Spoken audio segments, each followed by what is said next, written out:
Hi folks, Mr. Ackerman here. Thanks for watching. Today's video is special in that it deals with a new physics idea, which is called position and displacement, but it also deals with a new math idea, which we call vectors.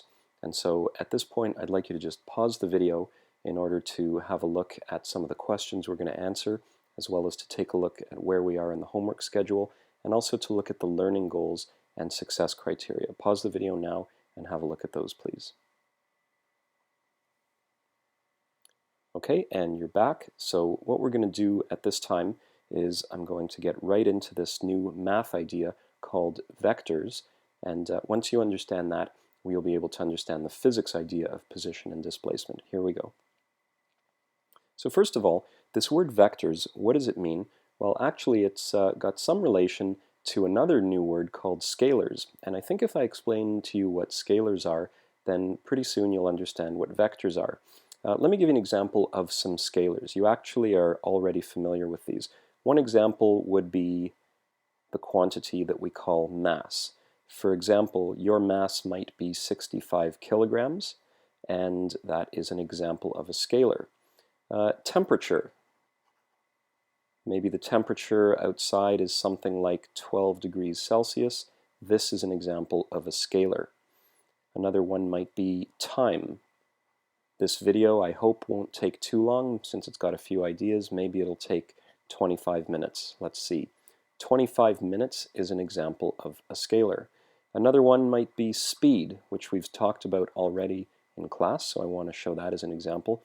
You might be running along at something like 5 meters per second. What do all of these numbers have in common? Well, it might be hard to see right off the bat, but if I take this one here, speed, and I show you what I guess you might call its cousin, maybe you'll be able to see what I'm getting at here. You might say that the cousin of speed is a word that we've used before, but we haven't really defined, and that is velocity. An example of velocity might be this: 5 meters per second, square bracket n. What does the square bracket n mean? It means that the object that is moving at 5 meters per second is moving north. We put the direction in square brackets. Of course, not every quantity that was a scalar quantity can have a cousin that is a vector quantity. For example, time, could that become a vector? Well, would it make sense to say something like 25 minutes north?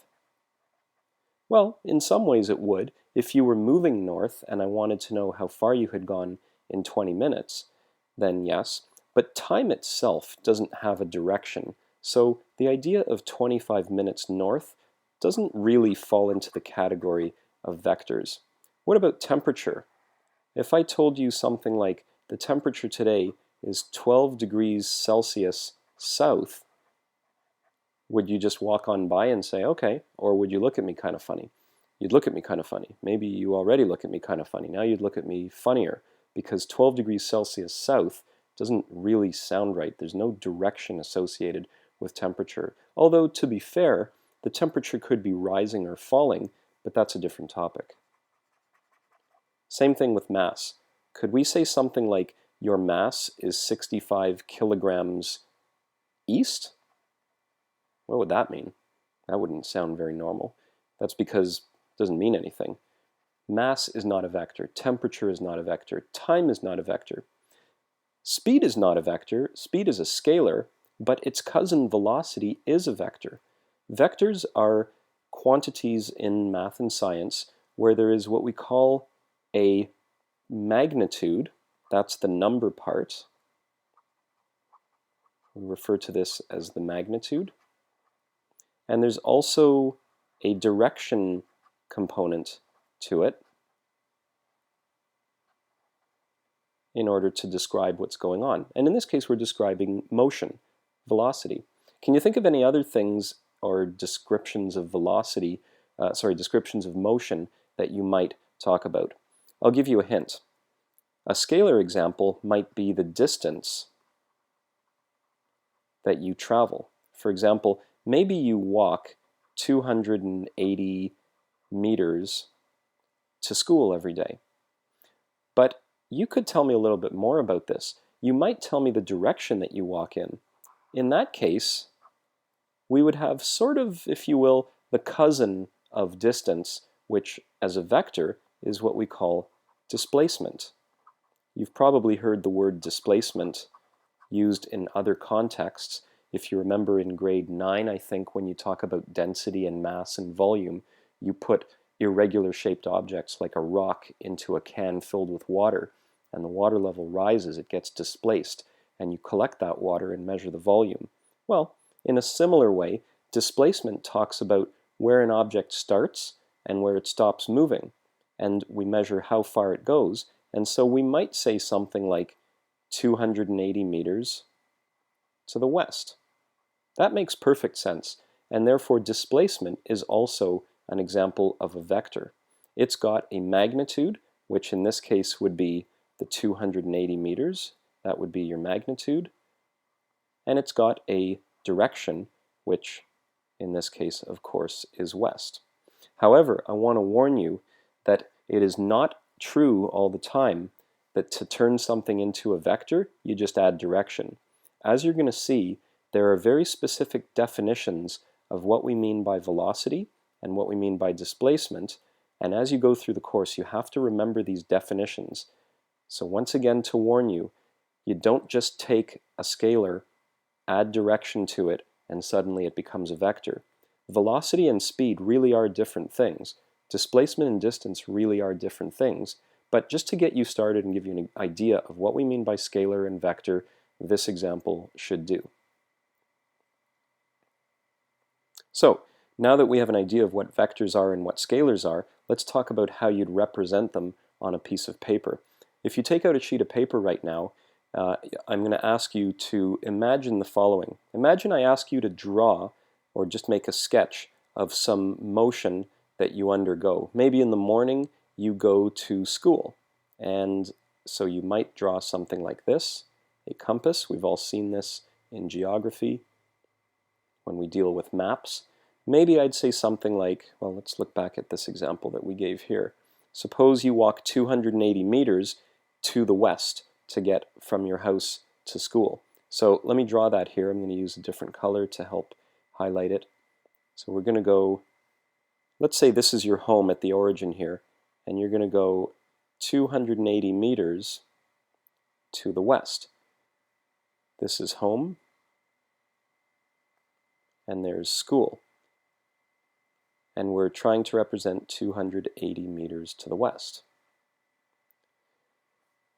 This might be what we call your displacement, and the question is, how do you represent it on a sheet of paper? Well, for one thing, 280 meters is really far. You can't draw that on a sheet of paper, obviously. So thinking back to grade 8 or 9 or 10 geography, when you're reading those maps that are also representing large distances, what do? You have to start by defining a scale. So you might see on a map something like 1 centimeter represents so many meters. In this case, suppose it's 50 meters, just for argument's sake. If 1 centimeter is on the map equals 50 meters in reality, now with this scale, what I'm going to ask you to do, and you hopefully have a sheet of paper with you, take a ruler and get a calculator and figure out, okay, if 1 centimeter is 50 meters, then what's 280 meters going to equal? How many centimeters should that be on our map? Well, of course, you can just solve a simple algebraic equation. You could say 1 is to 50, sorry. You could say 1 is to 50 as x is to 280. And if you remember how to solve this in math class, it's going to give you x is 280 over 50. And I think that's going to give you about 5.6 if I'm not mistaken. I don't have my calculator right beside me right now, but that looks like 5 3/50. So I'm going to go with 5.6 centimeters. And what you would do is now take your ruler.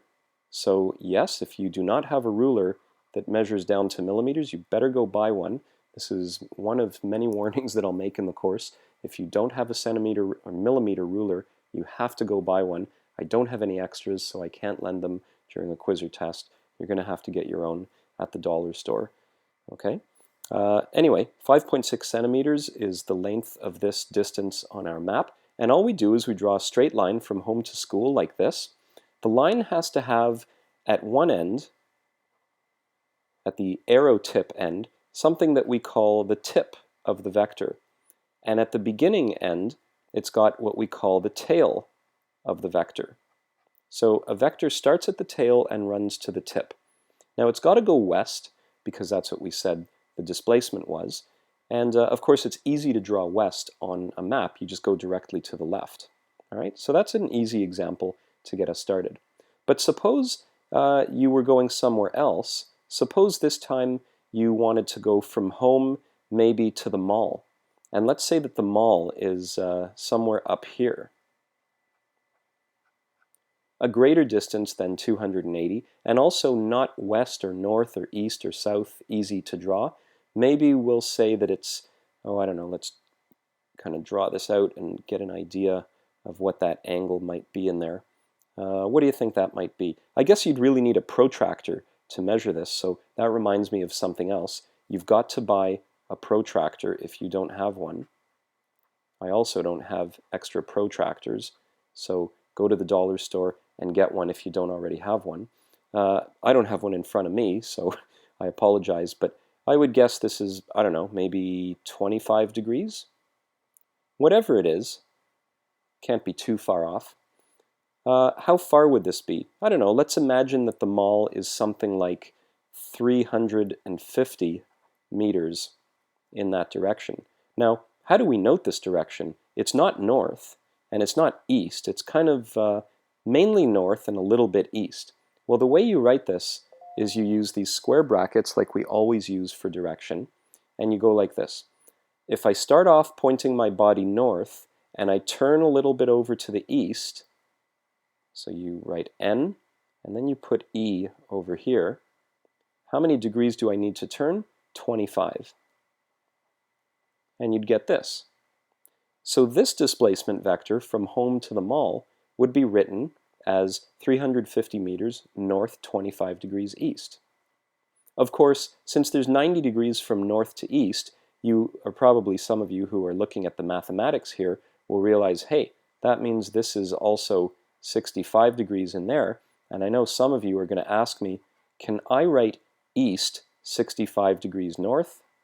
And the answer is sure, why not? Although some people like to always choose the one with the smaller angle. But these two, as far as I'm concerned, are equivalent. And if someone has a problem with that, then you send them to me and I'll take care of them. Okay? Anyway, this is how we represent vectors on paper.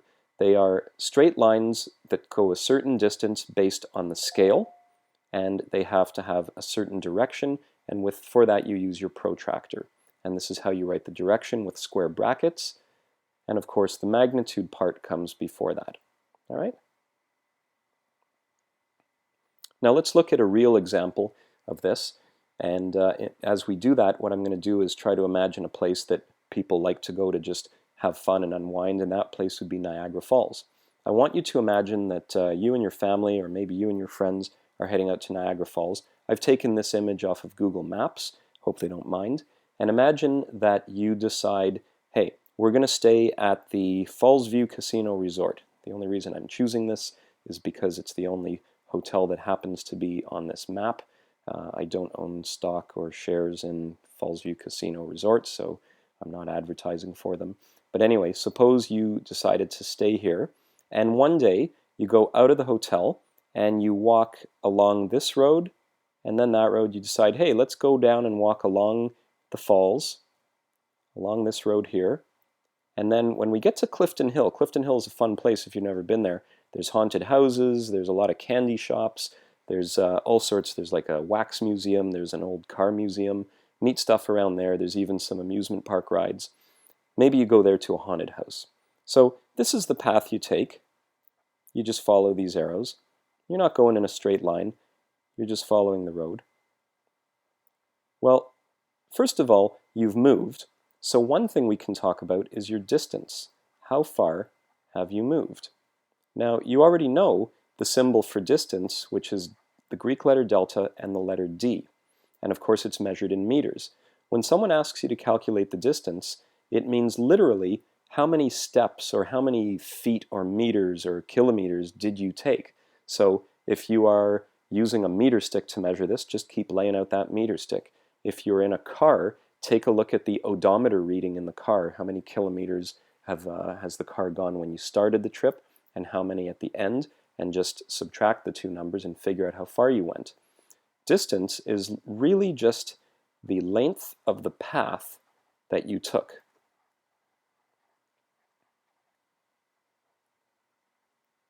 Okay, measure that in meters and voila, you have what's called the distance.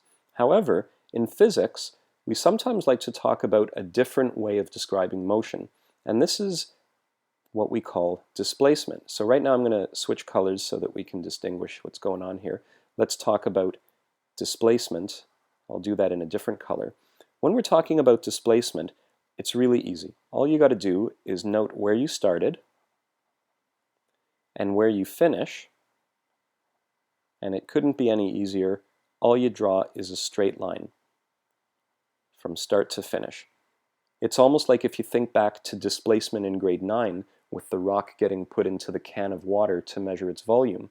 All we care about is what was the starting volume of water and what is the finishing volume of water, and there you go, you have your displacement. Well, even though you didn't actually walk this way, it does give you an idea of kind of an overall picture of what happened, and that's why physicists like to talk about it. It has useful applications, as you're going to see later on in the course. So how would we figure out the magnitude and the direction of this vector? After all, if we want to know what the displacement vector is,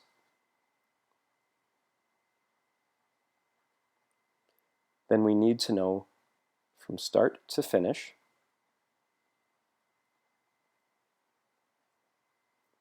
how far. This is what we call the magnitude. And in what direction. And this, of course, would involve calculating some angle. Why are we doing this? Remember back to when we talked about vectors for the first time. They have a magnitude part and a direction part. A magnitude part and a direction part. That's why we want to do this. So, how are you going to do this? Well, we're on a map, and this map happens to have a scale. Here's the scale at the bottom. And to remind you that, hey, this is your second warning, you've got to buy a ruler and a protractor in order to survive this unit. So go out, put a note in your reminders app on your phone if you have to do that. You're going to take your ruler and first of all, measure the scale here.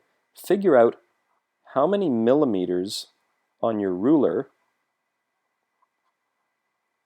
equals 200 meters here.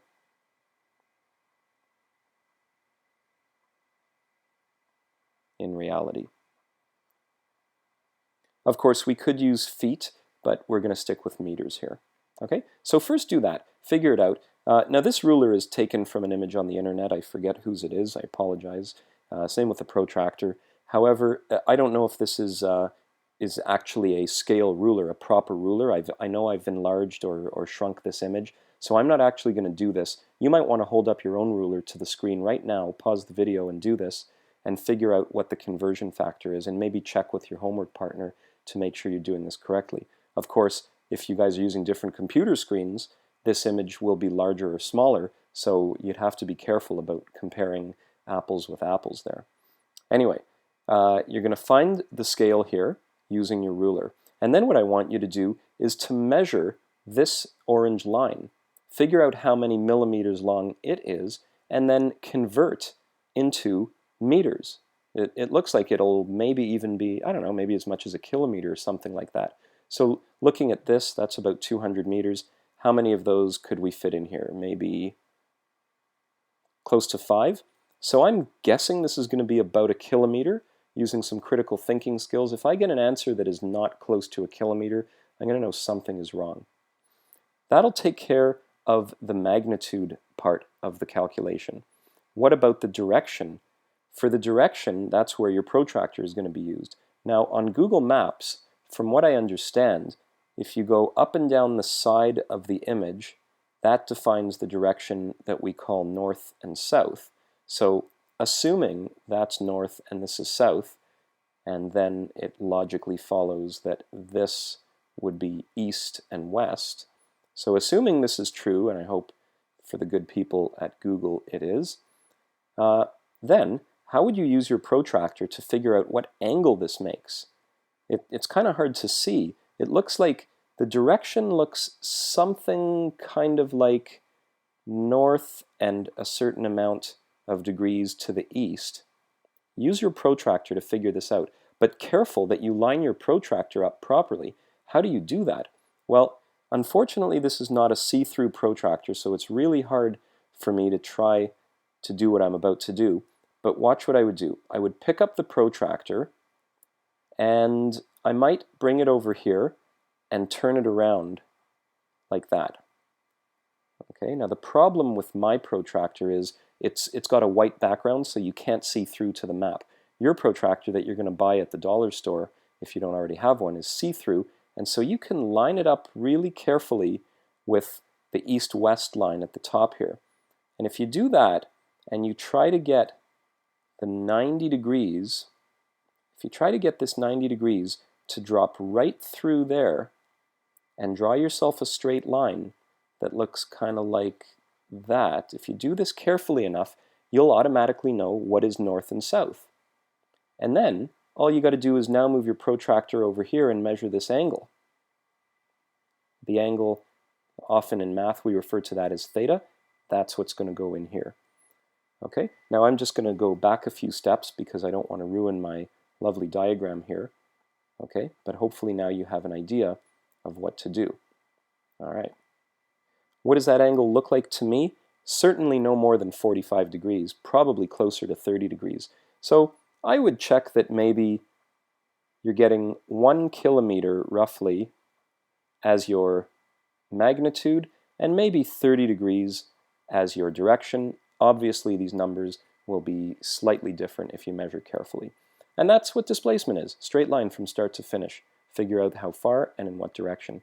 It's got a special symbol which looks, unfortunately, a lot like the distance symbol.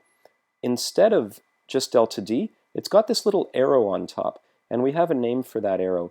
The arrow is actually on top of every single vector that you're going to deal with, and we call it a vector hat. So whenever you are drawing a vector and you write its symbol, don't forget to put the vector hat on top. That's the reminder that you're dealing with a mathematical quantity that includes direction, and you have to include direction in the answer. All right? Now that leaves us with one last thing, and that is what we call position. I'm going to do this one in a different color. I'll do it in red. What do we mean by position? Well, if I asked you, what do you mean, or what do I mean by the term position, I think you'd say, well, that's easy. Someone's position means where are they? Where are they located? What position are they in? And you would be correct.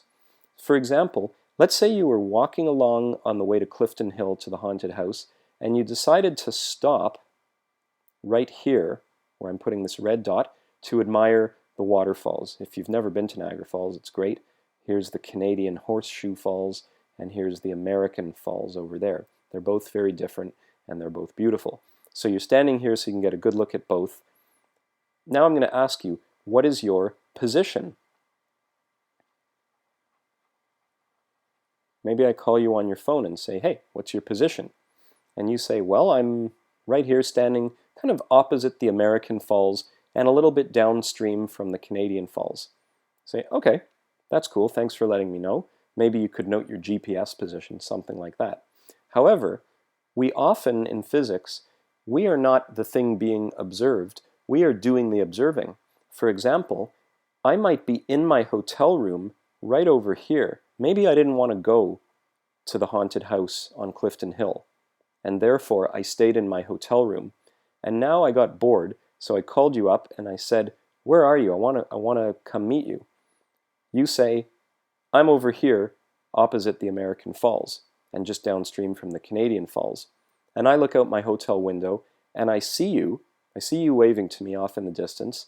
And so what I do is I kind of point my finger in your direction. I say, hey, I see you. There you are. Stay there, I'm going to come and get you. In other words, I have located your position. I have realized, hey, you are this many meters away and in that direction. But that's relative to me. To understand what this means, this idea of relative to me, think about some other friends of yours. Suppose some of your friends who did go to the haunted house call you up on your cell phone and they say, hey, it's great, you've got to come and see this. Where are you? You say, I'm opposite the American Falls, just downstream from the Canadian Falls. And they look out on the street and they say, oh, I can barely see you in the distance, there you are. What would they do? They would point this way and say, we have located your position. In other words, my understanding of your position is so many meters from the hotel room in this direction. But your friends at the haunted house would say so many meters in this direction from the haunted house. In other words, position depends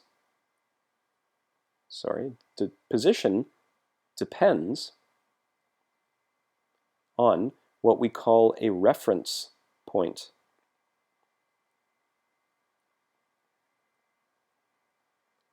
If you don't say what the reference point is, it's impossible to specify an object's position.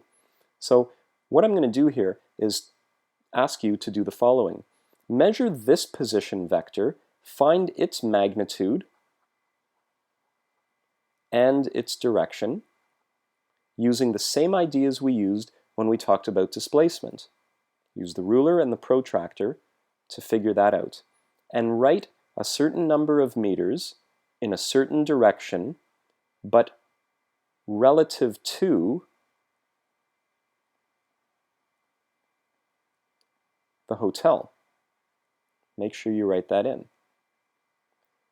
Just let's see how far we think this might be. Knowing that 200 meters is this far, how far would this be? Maybe one, I don't know, I'm going to say 2.5 200-meter jumps. So I'm going to guess about 500 meters. And in what direction would this be? This is getting awfully close to north 45 degrees east. So keep in mind, this is not the exact answer. It's just an estimate on my part. You should check this for yourself. But if you get very far from these numbers, then either you or I made a mistake. No offense or anything, but I'm going to guess that it's you guys. Try this next.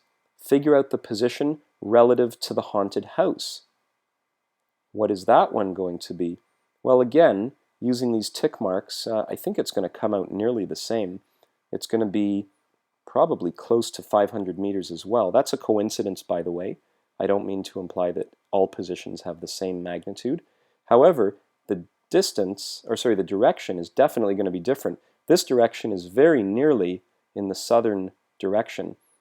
In fact, it's maybe ever so slightly east of south. So maybe I'll call it south, I don't know, 10 degrees to the east. And that is relative to the haunted house. So can you see how, because the directions are different, the positions are different? Position depends on the reference point. It depends on where you measure the position from. And therefore, position is a tricky vector. It's got magnitude, it's got direction, and it's also got a reference point. And by the way, its symbol, just to help confuse you a little bit more, is D with no Greek letter delta, but yes, it's got the vector hat because, of course, it is a vector. There you go. Now you know what we mean by position vector, displacement vector, and just plain old distance. At this point, you can pause the video, and you might safely be able to continue on without watching anymore if you're trying to save time. Or if you want to stick with me for a few minutes, I'm going to do one question that's in the textbook. It's done as an example problem, and therefore you can always just look in the text and you might just be fine without having to listen to me babble on anymore. Here we go. This is example problem number 3 in the Physics 11 book by Addison Wesley. Forget the page number, but I'm sure you'll find it. It's in section 1.1. So the question says, a prospector left her cabin to look for gold. She walked 8 kilometers south then 12 kilometers east, and finally 3 kilometers north, and they ask you to calculate her resulting displacement. So I'm going to show you two ways that you can do this. The first one involves a scale diagram. What you're going to need to do if you're going to use this method, first of all, is get your ruler, and the second thing is get your protractor. Since you're going to be doing a scale diagram, you're going to have to say something like, let 1 centimeter equal so many, what are we dealing with here? Kilometers. So what are we dealing with? 8 kilometers, 3 kilometers, 12 kilometers. Would those kinds of numbers of centimeters fit on a sheet of paper? Probably no problem. So I think I'll go for a 1-for-1 scale here. 1 centimeter equals 1 kilometer. There's my scale. And now I'm going to call the direction up the page, straight up the page, I'm going to call that north, and therefore it immediately follows that east is over here, south is down there, and west is there. And now it's back to grade 8 or 9 geography, whatever. Convert these distances into centimeter distances on your piece of paper. Measure them out carefully with your ruler, and make sure that you draw, for example, it says she walked 8 kilometers south. Okay, well here goes. Starting here, she goes 8 kilometers south, that'll be 8 centimeters. My computer screen is different than your computer screen, so I'm not actually going to measure this with a ruler. If you're watching this on a smartphone, it's going to look a lot smaller, okay, but you get the idea. This is a first displacement, so I'm going to call this delta D1, vector hat, and that is 8 kilometers to the south. At this point, she turns and goes 12 kilometers east. This has to be a longer vector, which has to go exactly 90 degrees to the right, or to the east. So you have to now take your protractor and get in there and make sure this is 90 degrees. If you don't draw this at 90 degrees, you're not going to get the right answer. We'll call this her second displacement, delta D2 vector hat, and this one is 12 kilometers. Finally, she goes 3 kilometers north. That would be straight up, and once again it's perpendicular to the previous vector.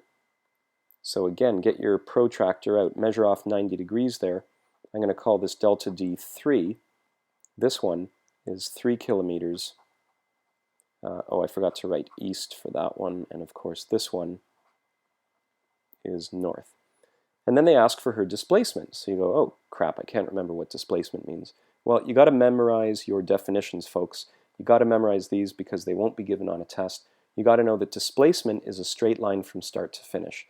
How far is that line and in what direction? So right now, where did she start? Well, it looks like she started right up here. And where did she finish, or where did she end? She ended over here.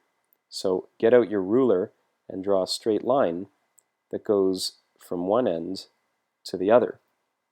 How do you find its magnitude? Easy. Use your ruler this time and use your scale and figure out how long that vector is. And then how do you find its angle, its direction? Use your protractor and measure some angle that will help you designate north, south, east, or west, and how many degrees. This would be a good angle, I think, to measure. It's easy to measure because you already have the north-south line right here. So measure that and get an answer of how far you think this is, how many kilometers, and then what's that going to be? That'll be south so many degrees to the east. So I'm using question marks here because everyone's diagram is going to look a little bit different. And once again, I'm not using an actual protractor as I'm making this video. I'm just using rough estimates. And so I don't want to sway your opinion. You should try drawing this and see what you get and compare it with the book. Okay, now that's the scale diagram way. Here's another way. You could use trigonometry. And the trigonometry answer will give you what we might call the exact answer. So let's see how this one works. Once again, you take the exact same diagram, only this time I'm not going to bother with straight lines and rulers and protractors, because watch what happens. If I know that one line is 8 kilometers long, and I know another line is 12 kilometers long, and then I know this line is only 3 kilometers long, and if I also know that this was south, right, and this was north, then that means these two are parallel, which means this 3 over here corresponds to 3 over there, which leaves me with 5 over here. Of course, that's still 12, and it's exactly across because that was east, which means this is a right angle. Displacement, start to finish, is still what it used to be, a straight line from start to finish. I didn't even need to make a perfectly straight line there. My point is, look what I've got. I've got a right angle triangle, which looks like 5, 12, right angle, and this side right over here. And how would you do this? Well, if you want, you can do Pythagorean theorem, right? You could think of this as x, and you could do x squared equals 5 squared plus 12 squared. You could use Pythagorean theorem, and once you go through all that, you should get x equals 13. By the way, just as an aside, this is a Pythagorean triple, 5, 12, 13 triangle. However, well, that gives us the number of kilometers, and therefore we can start writing delta d vector hat equals 13 kilometers. Remember, this little symbol reminds you, you need direction. So how many degrees, what are we going to do? We're not going to waste time with a scale diagram. We're going to remember so, ka, and toa, because this is a right angle triangle, so I've got the opposite side and the adjacent side. That's a job for the tan ratio. So I'm going to write, where have I got room here? Maybe up here. Tan theta equals the opposite 12 over 5, and then I can calculate this as a decimal. I think it comes to 2.4, and then I can do theta equals the tan inverse, so second function tan on your calculator of whatever this is. 12 over 5 is 2.4, so you're going to go the shift tan, or second function tan, of 2.4. And how many degrees does that give you? Well, thinking about the shape of this triangle, it's going to give you a pretty large angle, because while it only goes down 5, this triangle goes along by 12. So I don't have my calculator in front of me, and therefore I'm not going to do this, but you can look at example 3 to see what they got.